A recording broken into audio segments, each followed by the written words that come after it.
ప్రత్యేక హోదా విభజన హామీలు వెంటనే అమలు చేయాలి. పోరాడి తీరుతాం, సాధించి తీరుతాం. పోరాడి తీరుతాం, సాధించి తీరుతాం. పోరాడి తీరుతాం, సాధించి తీరుతాం. విభజన హామీలు అమలు చేయాలి. పార్లమెంటు సమావేశాలు రేపటి నుంచి ప్రారంభం కాబోతున్నాయి. ఓట్ ఆన్ అకౌంట్ బడ్జెట్ ప్రవేశపెట్టడం జరగబోతోంది.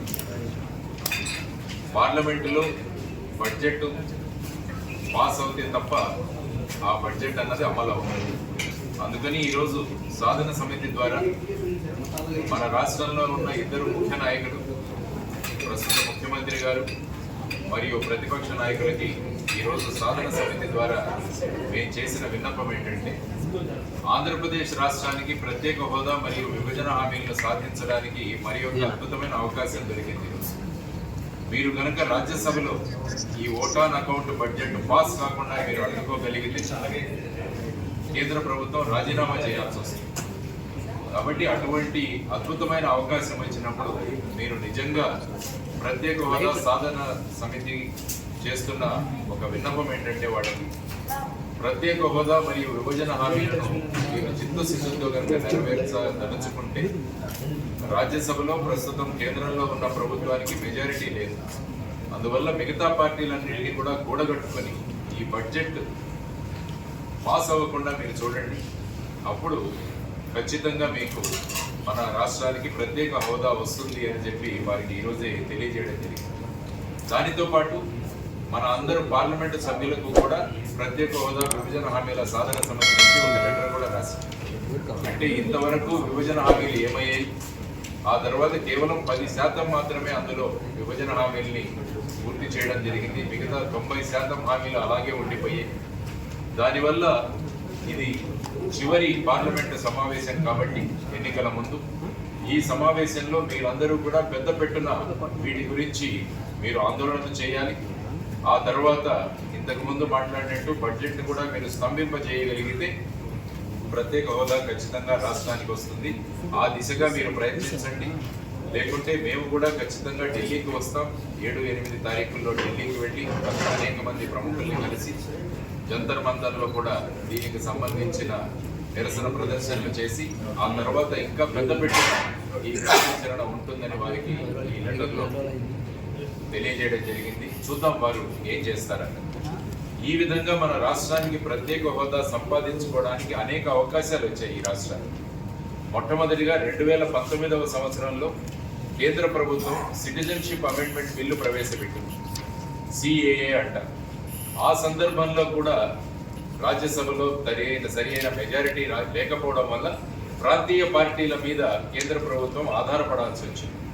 అప్పుడు కూడా మన రాష్ట్రంలో ఉన్న 2 పార్టీలు గట్టిగా భీష్మించుకొని కూర్చొని ఉంటే, మాకు ప్రత్యేక హోదా మరియు విభజన హామీలు పూర్తి చేస్తే తప్ప మీకు ఈ బిల్లు మీద మేము మద్దతు తెలపము అని చెప్పినప్పుడు మన రాష్ట్రానికి ఖచ్చితంగా ప్రత్యేక హోదా వచ్చేది, విభజన హామీలు కూడా పూర్తి. కానీ అటువంటి ఏ పని చేయకుండా ఆ బిల్లుకు 2 పార్టీలు కూడా ఆమోదం తెలిపాయి. ఆ తర్వాత రాష్ట్రపతి ఎన్నిక వచ్చింది మనకు 2021వ సంవత్సరంలో. ఆ సందర్భంగా కూడా మనకు మరి ఒక అవకాశం దొరికింది. ఎందుకంటే రాష్ట్రాలు కూడా అందులో ఓట్ చేస్తాయి, ఎమ్మెల్యేలు ఓట్ చేస్తారు, ఎంపీలు కూడా ఓట్ చేస్తారు. దానివల్ల మన రాష్ట్రంలో ఉన్న ఈ 2 పార్టీలు ఓటు చేస్తే తప్ప రాష్ట్రపతి ఎన్నిక జరగదు. అంటే వాళ్ళు ప్రకటించిన అభ్యర్థికి మెజారిటీ రాదు. ఆ సందర్భంలో కూడా మన ఉభయ పార్టీలు ఏమాత్రము ప్రత్యేక హోదా గురించి అడగకుండా ఎన్డీఏ బలపరిచిన అభ్యర్థి అంటే ప్రస్తుత రాష్ట్రపతి ఉన్న ద్రౌపది ముర్ము గారికి వారు అడగక ముందే వీరు మద్దతు ప్రకటించారు. అందువల్ల ద్రౌపది ముర్ము గారు విజయవాడకు వచ్చినప్పుడు ఆవిడ చేసిన స్పీచ్ ఒకసారి మీరు చూస్తే, దేశంలోనే నా అభ్యర్థిత్వాన్ని ప్రకటించగానే వెంటనే మద్దతు తెలిపిన ఈ 2 పార్టీలు ఈ రాష్ట్రంలో ఉండడం మాకు చాలా ఆనందకరమని చెప్పి, అంటే ప్రత్యేక హోదా విభజన హామీల పట్ల ఈ 2 పార్టీలకు ఏ విధమైన చిత్తశుద్ధి ఉందో మనం గమనించాలి. ఆ తర్వాత ఉపరాష్ట్రపతి ఎన్నిక అప్పుడు కూడా ఇదే ధోరణి.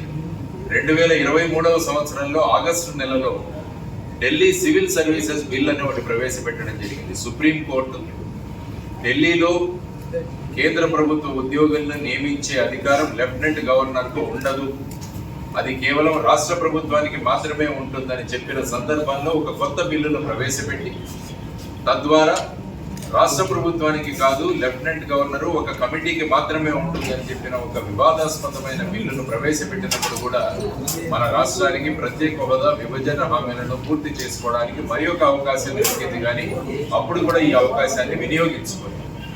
ఈ 4 సందర్భాలలో ఈ విధమైన ధోరణి ఎందుకు ప్రదర్శించారు అని ప్రత్యేక హోదా విభజన హామీల సమితి 2 పార్టీలను మేము ప్రశ్నిస్తున్నాం. మీరు గనక భీష్మించుకొని కూర్చోనంటే ఈ పార్టీకి ప్రత్యేక హోదా వచ్చేది.